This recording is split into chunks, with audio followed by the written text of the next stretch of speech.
Mining Weekly Online is talking to Venmyn Deloitte, MD, Andy Clay. Andy, we want to talk to you about a note that you put out that the mining sector should adopt some of the modelling techniques that are common in the oil and gas sector. I've been working in the oil and gas sector for all my career, as well as working in mining. And the oil and gas sector has some brilliant techniques for looking at multi-dimensional technical assessment of their reservoirs.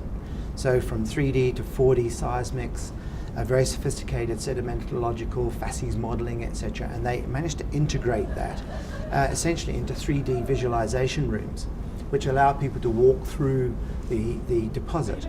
Now, those technologies are available, but because they cost such a lot of money, the mining industry has been relatively resistant to using them. However, the shale gas process is the thing where we think that it's going to have to take place, because you have to drill a coal deposit which has shale gas in it as much as you do a normal coal project, but you need to use reservoir evaluation techniques to work out the quantities. And what do you think has prevented South Africa from making use of this? If you go to places like PetroSA and PASA, they do have some of these techniques available, but our success offshore has been relatively limited compared to the rest of offshore Africa. And at the moment, although there's been a scramble for shale gas licenses, the whole licensing process is currently in limbo. And what do you think the impact of that's going to be? Is it going to hold up our possible turning to account of our shale gas? Well, I think that's pretty obvious from the response from industry, where it's tended to be a lot less proactive in South Africa as perhaps it is in other of the satellite countries. And it could be a game changer for us, shale gas. Oh, I think the government has made it clear that they consider it to be a game changer.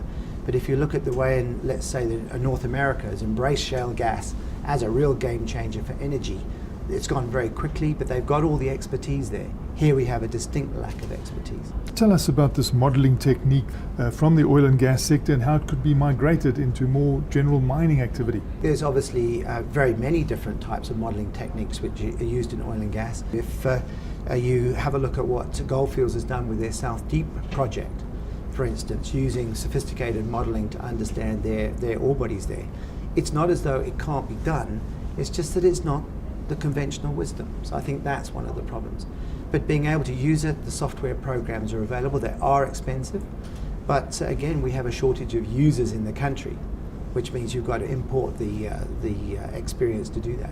In the shale gas industry, yes, it's going to be imperative that they use it, because they're going to have to report volumes, reservoir volumes, and without having used the technology, the reservoir engineers are not going to be able to sign it off, so it has to come. But we're saying it should be migrated to mining, so how do we justify that? Well, I think the first steps are going to be there by modelling coal deposits, which then, let's say, don't turn out to be suitable for shale gas, but you've actually modelled it to the extent you've got a much better handle on the coal reservoir, coal reserves and coal resources.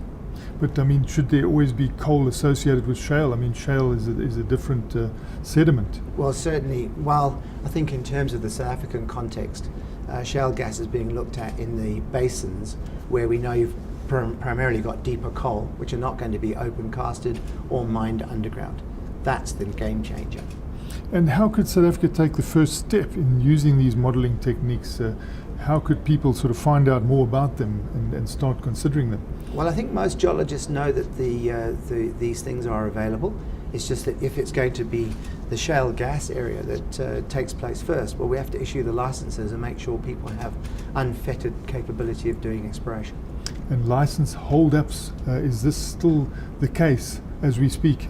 I really don't understand what government is doing with it, and I don't think there's real clarity in that regard. And do you think post-election we might be getting more clarity? Well, let's hope so.